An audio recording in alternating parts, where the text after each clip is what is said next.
What's up, everybody? Welcome back to the Dwarven Horde TCG, where we forge knowledge as strong as mithril and sharper than a freshly honed axe. Today, we're breaking down one of the most misunderstood mechanics in all of Magic the Gathering: protection. You've heard it at the table. Wait, that doesn't work. Actually, it has protection. Judge! Protection has caused more arguments in commander pods than almost any other keyword.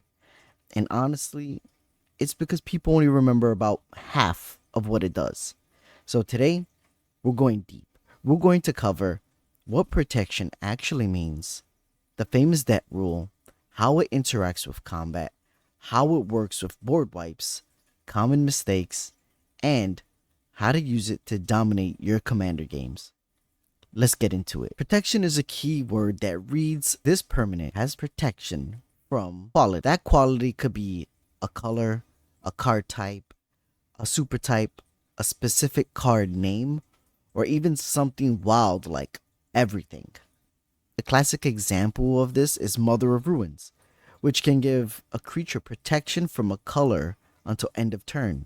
Another iconic staple is Progenitus, which has protection from everything. But what does protection actually do? Protection doesn't mean invincible. It means four very specific things. And that's where debt comes in. To remember protection, memorize this acronym.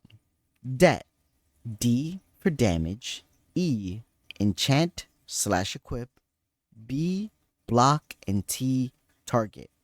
If a creature that has protection from a quality on it cannot be damaged by that quality, cannot be enchanted nor equipped by that quality, it also cannot be blocked by that quality, and it cannot be targeted by that quality. So let's break this down a little further so we get a better understanding. Damage. If your creature has protection from red, and red sources cannot deal damage to it, that includes red creatures in combat, red burn spells, red triggered abilities. So if someone casts a blasphemous act and your creature has protection from red, it will take 0 damage. But notice something important. Blasphemous act doesn't target. It still resolves. Your protected creature just doesn't take damage. Enchant or equip. If something has protection from white, you cannot attach an aura to it. If it already has one attached, that attachment will fall off once protection is applied. The same goes for equipment and any kind of equipment that matches that protection quality.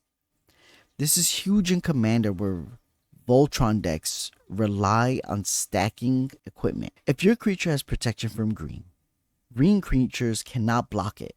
This makes protection extremely powerful offensively. You can swing past an entire board. If it has protection from black, black spells and abilities cannot target it. That means no targeted removal, no X-X spells that target, no black auras. But again, only if they target. This is where commander pods usually explode. So let's clear up some big misunderstandings. Protection does not stop board wipes unless those board wipes have damage resolving effects like a blasphemous act. If someone was to cast Wrath of Gods that destroys all creatures, it doesn't deal damage and it doesn't target. Protection does absolutely nothing here. Your creature will still die. This is one of the most common mistakes that I see during commander games. Protection also doesn't stop sacrifice. So if someone was to cast a Diabolic Edict and makes you sacrifice a creature, protection doesn't help. Sacrifice doesn't target the creature, it targets the player. So your creature is still going to the graveyard. Protection doesn't prevent non-combat damage life loss. If an effect says each opponent loses life, protection doesn't help against that. Protection only cares about debt, nothing else. In Commander, protection is one of the strongest ways to protect your win conditions, especially in Voltron decks. Cards like Swiftfoot Boots, Lightning Greaves, while they technically grant hexproof or shroud, not protection. They fill a similar role with preventing targeting. True protection effects, though, can be even more explosive. For example, like a Teferi's Protection. This card doesn't technically grant protection, it phases everything out. Players confuse that with protection all the time. Understanding the difference between protection, hexproof, shroud, invincibility, and phasing is what separates casual confusion from high level play. So if you understand that, you'll win more games, period. And here's something spicy. If your creature has protection from white, and a white creature blocks it, the block is illegal. It simply just can't happen. Protection is checked during the declared blocker step. Another advanced play would be you can respond to removal by granting protection.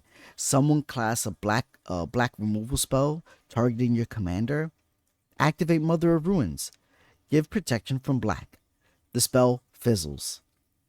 This tempo, with that volume, that's how you protect. Protection isn't invincibility.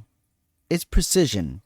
It's a scalpel in a world of machine guns. Always remember though, when dealing with protection, we have to keep that in mind.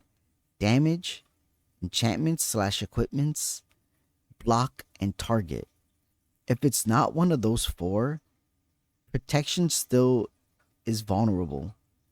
So if you master these mechanics, you'll win more combat steps. Blank removal spells, navigate pods with more confidence, and avoid those awkward moments with, wait, that doesn't work. Can I read your card? Or, I'm not sure if that works. Technically, or, judge. If this helped you level up your game, hit the like button, subscribe for more content, and more commander breakdowns, and check out the links below to support the Forge. So until next time, keep your axes sharp, keep your decks tighter, and guard the horde. Stay safe, y'all.